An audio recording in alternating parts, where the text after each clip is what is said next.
de tuas mãos, o céu azul de estrelas pontilhados e o seu poder mostrando a criação. Então minha alma canta a ti, Senhor, quão grande és tu, Quão grande és tu, quão grande és tu.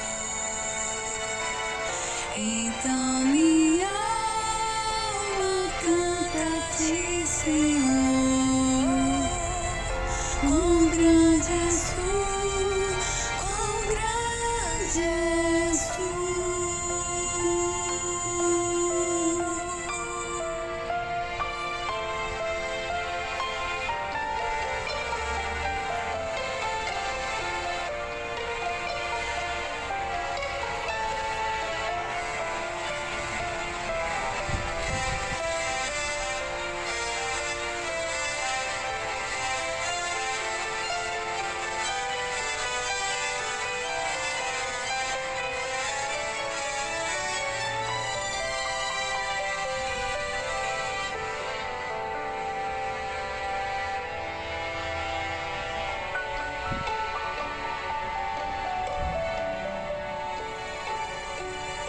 Quando a vagar nas matas e florestas,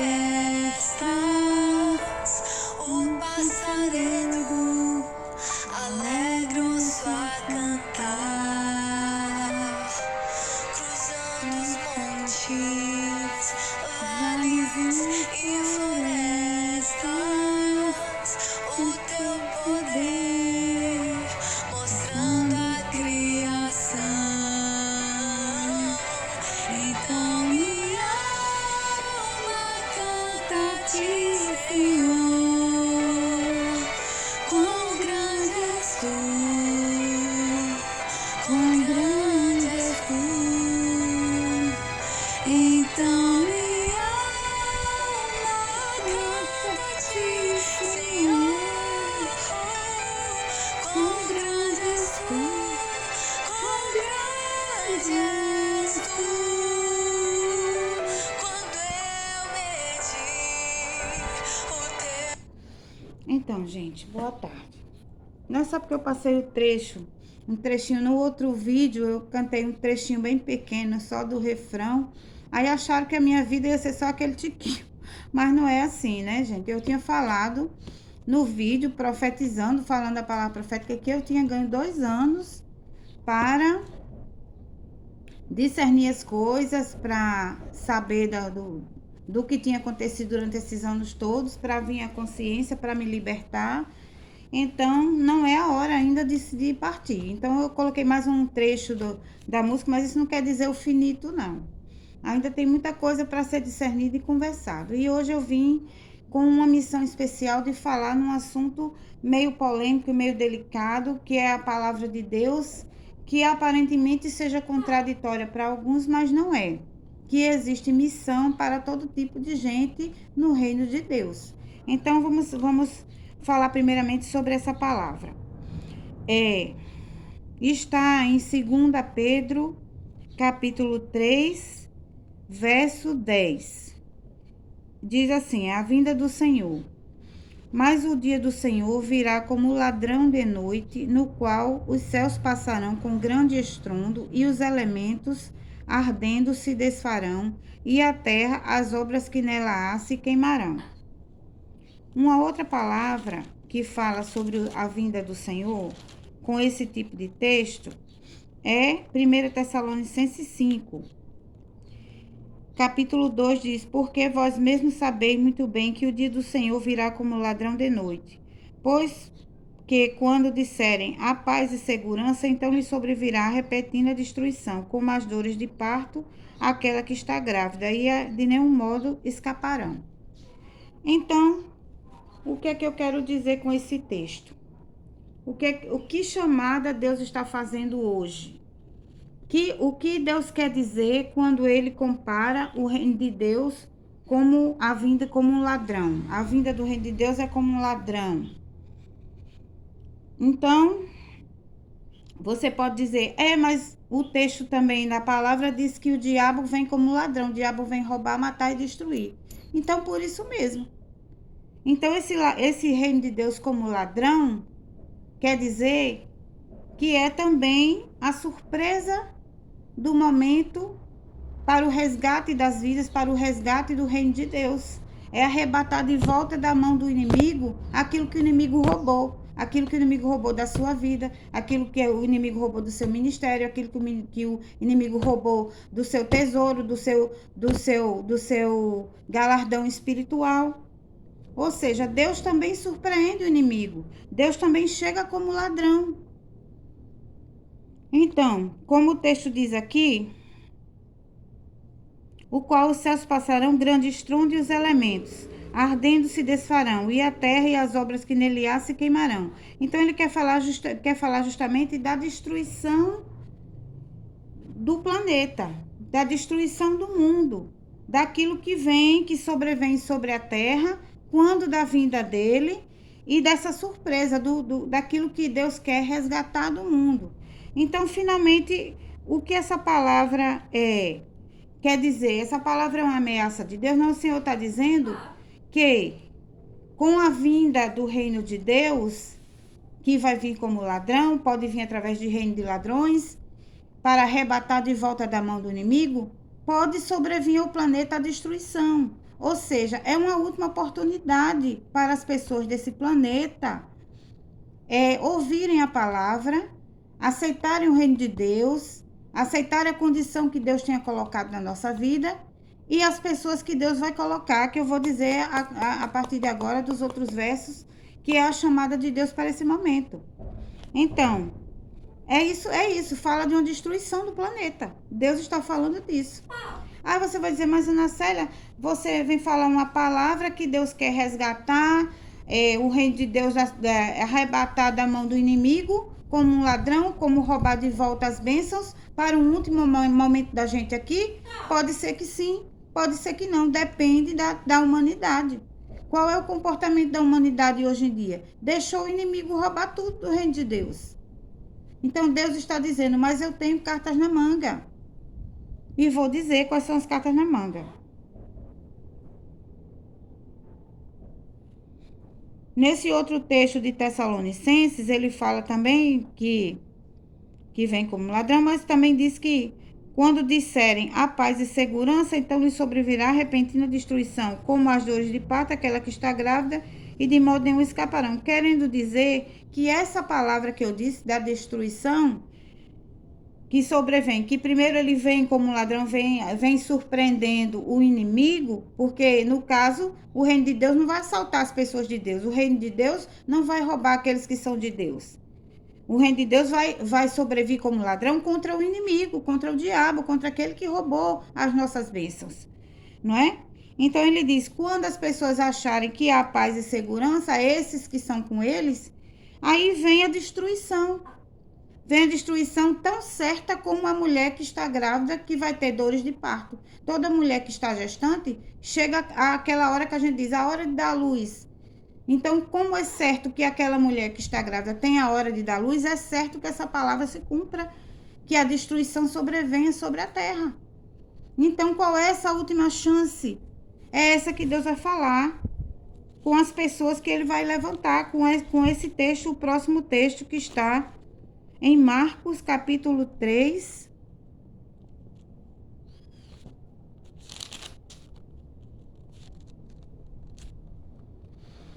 Marcos capítulo 3, a partir do verso 13 ao 19. A eleição dos 12. E subiu ao monte e chamou para si os que ele quis, e vieram a ele. E nomeou 12 para que estivesse com ele e os mandasse pregar. E para que tivesse o poder de curar as enfermidades e expulsar os demônios. Simão, a quem pôs o nome de Pedro, Tiago, filho de Zebedeu, e João, irmão de Tiago, os quais pôs o nome de Boanerges, que significa filhos do trovão. André e Felipe, Bartolomeu e Mateus, e Tomé, Tiago, filho de Alfeu, e Tadeu, e Simão, Zelote, e Judas Iscariote, que o que traiu. Vamos esquecer esse Judas Iscariote, porque nós não vamos querer nenhum traidor na nossa senda. Então, o que eu quero pontuar aqui é que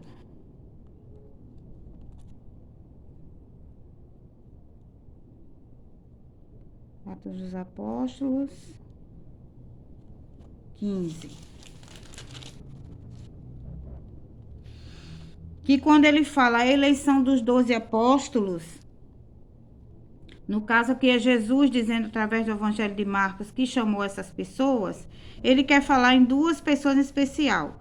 Aqui no livro de Atos dos Apóstolos, capítulo 15, verso 37, fala assim: Barnabé aconselhava que tomasse consigo a João, chamado de Marcos. Então, quando eu citei esses 12 aqui, ele está falando que esse Boanerges,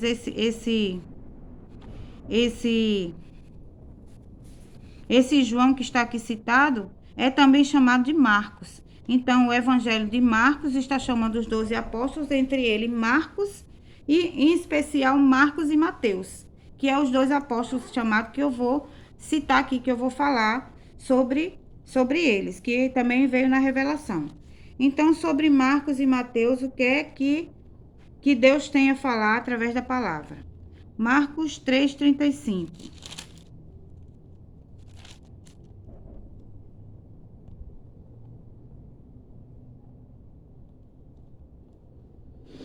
Fala a partir do 31. A família de Jesus. Chegaram então seus irmãos e sua mãe, e estando de fora, mandaram-no chamar. E a multidão estava sentada ao redor dele e disseram-lhe: Eis que a tua mãe e teus irmãos te procuram, estão lá fora. E ele lhe respondeu, dizendo: Quem é minha mãe e meus irmãos? E olhando em redor para os que estavam sentados junto dele, disse: Eis aqui minha mãe e meus irmãos. Porquanto qualquer que fizer a vontade de Deus, esse é meu irmão e minha irmã e minha mãe. O que Jesus quis dizer com esse texto? Quando ele fala através do Evangelho de Marcos, que ele chama os apóstolos e ele cita, através da minha pessoa do discernimento espiritual, ele cita em especial dois, Marcos e Mateus. E aí ele fala a família de Jesus. Ele quer dizer o quê? Nesse texto, ele não quis dizer que ele desprezaria Maria, ele jamais faria isso com Maria de Nazaré, a mãe dele, nem o irmão, mas ele quis fazer, digamos assim, a associação de que aquelas pessoas que estavam com ele também eram consideradas família de Jesus. E esses dois, mais em especial, como irmãos. Ele está colocando como que, quando ele diz assim, porquanto qualquer que fizer a vontade de Deus, ou seja, Marcos ou Mateus, ou os dois fizerem a vontade de Deus, esse é meu irmão e minha irmã e minha mãe. Querendo dizer que há o parentesco, que ele associa o parentesco com Jesus, Jesus os considera irmão, irmã, ou pessoa direta da família, e os dois, ambos, também são comparados como irmãos. Marcos e Mateus são chamados como os discípulos de Jesus, nesse sentido da palavra do reino de Deus que eu coloquei, e também são chamados como irmãos. Está feita associação como irmãos, Marcos e Mateus como irmãos. E depois um texto que o Senhor revelou no Evangelho de Mateus. Mateus 9. Mateus 9, a partir do verso 13, a vocação de Mateus. Jesus, passando adiante dali, viu assentado na alfândega um homem chamado Mateus e disse-lhe: Segue-me. E ele, levantando-se, o seguiu. E aconteceu que, estando ele em casa, sentado à mesa, chegaram muitos publicanos e pecadores e sentaram-se juntamente com Jesus e seus discípulos. E os fariseus, vendo isso, disseram aos seus discípulos: Por que come o vosso mestre com os publicanos e pecadores? Jesus, porém, ouvindo, disse-lhes: Não necessitam de médicos sãos, mas sim os doentes. Ide, porém, e aprendei o que significa misericórdia. Misericórdia quero e não sacrifício, porque eu não vim para chamar o justo, mas os pecadores ao arrependimento. Então, o que Deus está querendo dizer com tudo isso, com todo esse texto? Primeiro, ele fala que o reino de Deus vem como ladrão, que surpreende, que é o último momento, é o último instante desse planeta, em fazer um resgate das coisas do reino de Deus, e as pessoas se comportarão como ladrões, mas não ladrões do povo de Deus, não ladrões do reino de Deus, mas ladrões no sentido de pegar de volta do resgate do reino de Deus para as coisas de Deus, para tomar do inimigo, trazer de volta para o reino de Deus, através de vidas que ele está levantando. Ele está citando aqui 2 nomes, falou que chamou como discípulos, e ele está falando também sobre a questão da vocação. O que essas pessoas serão? Quando ele quer dizer a vocação de Mateus, ele quer dizer, não importa o que Mateus e Marcos tenham feito. Não importa se você vai dizer qual foram os erros da vida de Marcos, quais foram os erros da vida de Mateus. Se Marcos foi um transgressor da lei, se Marcos cometeu delitos, se Marcos foi viciado, se Marcos fez isso, fez aquilo, o reino de Deus chama Marcos para ser resgatador do reino de Deus. Se Mateus cheirou cola, se Mateus fez algum delito no sentido de droga, se Mateus fez alguma coisa errada, ou seja, se Mateus fumou algum cigarro que é proibido, ou seja, Deus está também chamando, resgatando Mateus disso, para chamar agora como no passado ele chamou os pescadores, ele chama agora Mateus, ele chama Marcos para ser esse resgatador, esse ladrão que surpreende o inimigo, o ladrão do reino de Deus que surpreende o inimigo, porque Deus diz assim, não no ladrão no sentido mal. Como assim, Ana Célia, você vai dizer ladrão no sentido mal? Porque existem pessoas que estão no mundo das drogas, do crime, do roubo, do furto, mas que são pessoas que têm um coração bom. Vou contar um exemplo para que aconteceu comigo quando eu estava em Manaus. Eu morava no Conjunto Ileia, no bairro de Redenção, e lá no conjunto, para descer para a padaria, tinha que seguir uma rua, descer, arrodear bem por longe, e existia um beco que cortava o caminho, mas todas as pessoas diziam que tinha medo de passar nesse beco, porque esse beco era o beco do fumo. Então, eu não sabia logo disso, né? Mas eu fui pelo caminho mais longo com o carrinho do menino pequeno, eu com o carrinho de bebê fui, desci a rua, arrodeei bem por longe e fui na padaria. Quando eu voltei, eu disse, se eu entrar nesse beco, eu vou cortar bem muito caminho. E talvez o beco seja meio difícil de subir com batente e tudo, mas eu vou tentar. Quando eu entrei no beco, o beco escuro, aí eu vi lá no fim do beco 2 rapazes em pé. Aí eu disse, pronto, e agora? Eu se voltar, eu não vou, porque vai ser ofensivo a eles eu entrar no beco e voltar. Ele vai dizer, ei, tá desconfiando de mim? Se for uma pessoa de bem ou de mal, vai achar ruim. Eu disse, eu vou seguir em frente. Senhor, seja comigo. Aí fui seguir em frente. Quando cheguei, que eu fui me aproximando, venha, senhora, pode passar. Pegou o carrinho do bebê, subiu os batentes, me ajudou a sair, deu uma boa noite. Eu digo, boa noite, que a paz seja com vocês, jovens. Que Deus os abençoe. E saí. Desci a bênção sobre quem me abençoou. Depois, numa determinada reunião, uma senhora falou para mim, uma senhora revelou lá, a dirigente. O Senhor está revelando que deu um livramento a uma irmã. Aí eu fiquei pensando, eu fiquei na minha calada. Aí ele disse, uma pessoa passou num lugar aonde quem passa lá é assaltado, quem passa lá, mas o Senhor era com ela e aquelas pessoas, em vez de amaldiçoar, abençoou. Aí eu disse, olha, isso aí aconteceu. Aí eu pensei, eu disse, aconteceu comigo. Eu não sabia que aquele beco era o beco que as pessoas assaltavam ali. Mas aquele homem reconheceu Deus. Ele reconheceu o poder de Deus na vida de uma mulher de Deus. Reconheceu a bênção quando ia passando e sobre ele desceu também uma bênção, porque Deus me fez abençoar, porque ele tinha um coração bom. Ele viu que era uma senhora, que ele não ia assaltar uma pessoa que não tinha nada a ver, né? Então, é isso que eu estou falando. O reino de Deus não vai assaltar as pessoas de bem. O reino de Deus não vai assaltar o pai de família, a mãe de família, o senhor do comércio. Não é isso. Ele está falando do resgate de almas até.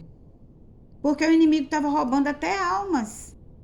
Até alma de pessoa, até alma de parente. Por quê? Para aprisionar, para castigar, para dificultar, para usar. Então, o resgate de almas, o resgate de vidas, o resgate de tesouros espirituais. Ou seja, a palavra dele é, vamos vir como ladrões, vamos vir como assaltantes para este mundo aqui. Este mundo não pode mais aceitar a condição do inimigo tomar conta de tudo do reino de Deus e ser entregue dessa maneira. Então, o texto, voltando aqui ao texto, então ele está falando, através de Marcos e Mateus, eu estou levantando a questão do reino de Deus vir resgatar este mundo. Então, quando falou aqui, no caso desse apóstolo aqui, ele tinha falado que ele era da alfândega, que isso, que aquilo. Mas estou falando de pessoas do convívio de hoje, dessa atualidade. Então, não importa qual a função que Mateus tem hoje. Mateus é estudante, Mateus é comerciante, Mateus é isso. Falei primeiro da vida de crime que poderia ter. Estou falando da condição de que um jovem, que uma pessoa possa ter na sociedade. Não importa o que Marcos faça agora, não importa o que Marcos está fazendo, e o que esteja fazendo Marcos ou Mateus, eles vão fazer então a função do reino de Deus. Como vai ser isso? Isso Deus é que vai revelar como será essa função dele. Não sei se a pessoa é praticando, fazendo, como é que se diz? É trabalhando normalmente ou é trabalhando de maneira especial, mas Deus é que vai revelar, trabalhar com cada vida, como é que é esse resgate, como é que é esse reino de ladrão de Deus, como é que é esse trazer para si de volta aquilo que o inimigo arrebatou da mão. Você acha que Deus vai fazer Mateus e Marcos correr dentro das casas das pessoas, dos inimigos e roubar? Deus não vai fazer isso, o inimigo não estava fazendo isso. Então, não importa qual a função que Mateus ou Marcos estejam exercendo na sociedade. Importa que Deus vai usá-los para essa visão, para esse resgate. E que mais na frente o texto diz uma coisa interessante. Quando criticam, os fariseus dizem assim: disseram aos seus discípulos, por que come o vosso mestre com os publicanos e pecadores? Querem dizer assim, com os cobradores de impostos, que também era chamado de ladrão. Aí os cobradores de impostos cobram isso, cobram aquilo. Ou seja, no caso do antigo Mateus, né? Mas ele está dizendo a questão de criticar por que com pecadores, por que vai trabalhar com a situação de pessoas que talvez tenham cometido delitos. Aí Jesus disse, não necessita de médicos os são, mas sim os doentes. Ide, porém, aprender o que significa misericórdia, quero, e não sacrifício. Então, Jesus está sendo claro nessa palavra. Ele está dizendo, eu quero que as pessoas tenham bondade no coração, que as pessoas tenham boa vontade para com essas vidas, para com essas pessoas, porque eu quero misericórdia, eu quero ver misericórdia nas pessoas e não sacrifício. Ele está dizendo isso para o UFRN, ele está dizendo isso para as faculdades, ele está dizendo isso, olha, vou usar Mateus, não importa o que vocês façam. Não importa que você feche a porta, não importa que você trame uma bala, não importa que você trame um assassinato, não importa que você trame, mas Mateus é abençoado aonde quer que Mateus esteja. Porque eu não quero sacrifício. Ele está dizendo aqui na palavra dele claramente. Ele não criou Mateus e Marcos para ser sacrificado. Ele não criou Ana Célia Wagner e a família dela para ser sacrifício.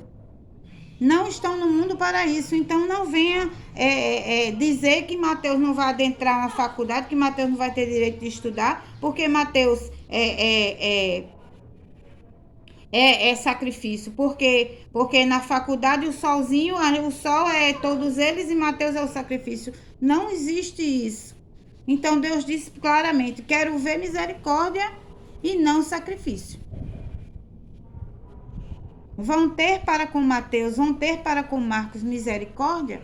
Não importa o erro, o delito que Marcos tenha feito, ou o delito que Mateus fez no passado ou irá fazer, ou o que ele tem em mente, mas Deus está dizendo que, aí mais na frente ele diz, não vim chamar o justo, mas os pecadores ao arrependimento.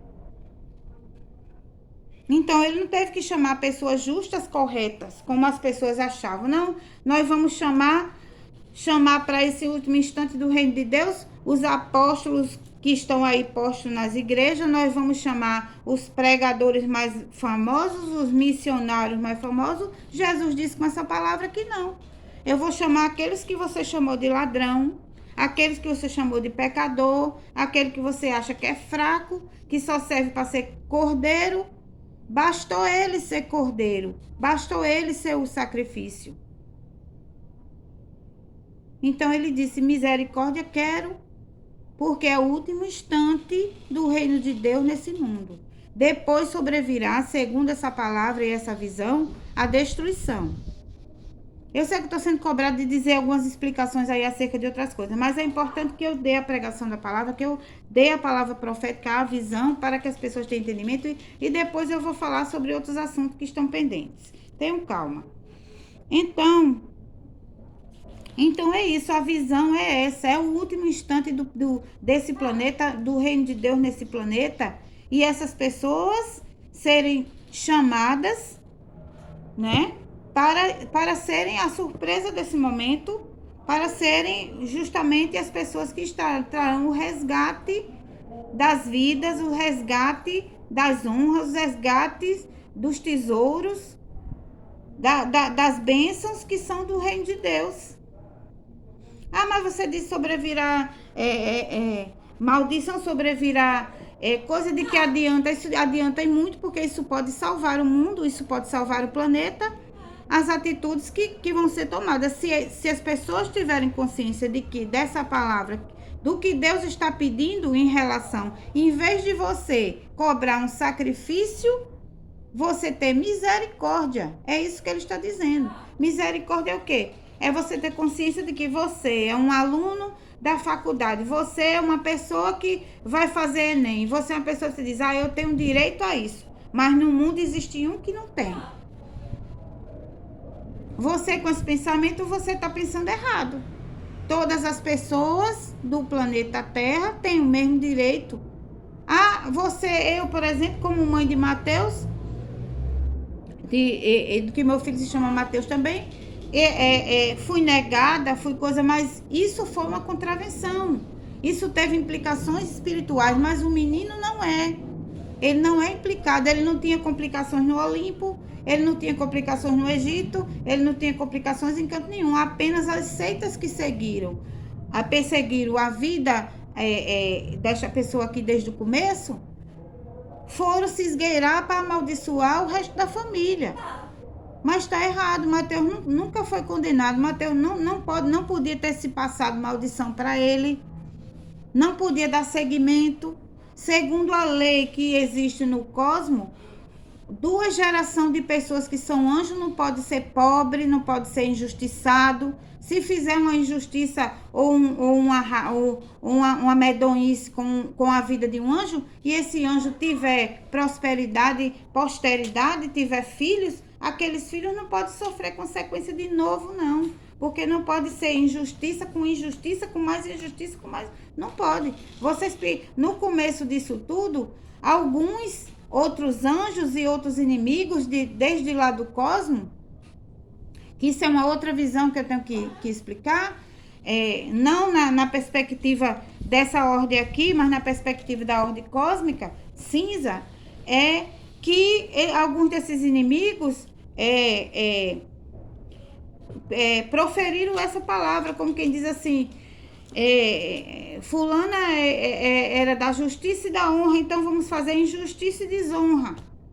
Quer dizer, isso foi uma implicação de um determinado reino, foi uma implicação de uma determinada condição. Hoje em dia já é outra coisa, houve batalha, houve luta, a pessoa prevaleceu com a questão de honra, derrotou o inimigo e colocou o inimigo no devido lugar. Olha, fique lá, a questão do Olimpo é ali, não se meta aqui. Enquanto eu estiver profetizando aqui, não venha atrapalhar. E assim eu pude vir falar, assim eu pude vir esclarecer as coisas e dizer para a humanidade. Se Deus está apelando e dizendo, é o último momento dessa sociedade, é o último momento deste planeta. É dar ouvido à palavra e dizer, em Mateus e Marcos há esperança. Em Mateus e Marcos há o direito ao resgate.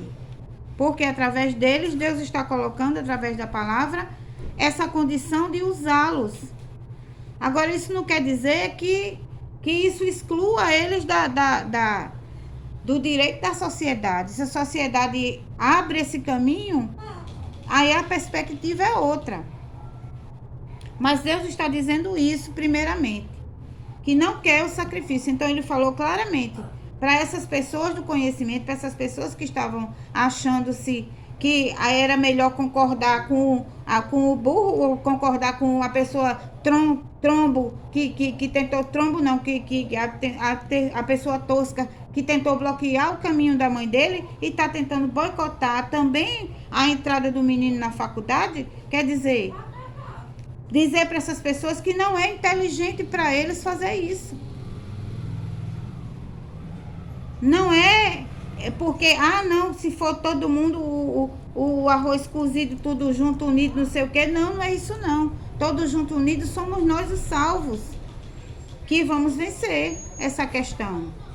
Então, não é questão de, não, se a gente tudinho concordar, era o mesmo raciocínio contra a Ana, era o mesmo raciocínio contra a Célia, é o mesmo raciocínio que ele usou para bloquear, mas sendo que eu disse que a condição do bloqueio dos meus caminhos não foi simplesmente por causa da questão cinza, envolveu questões de outros reinos. Só um minuto aí, viu? Só um minuto.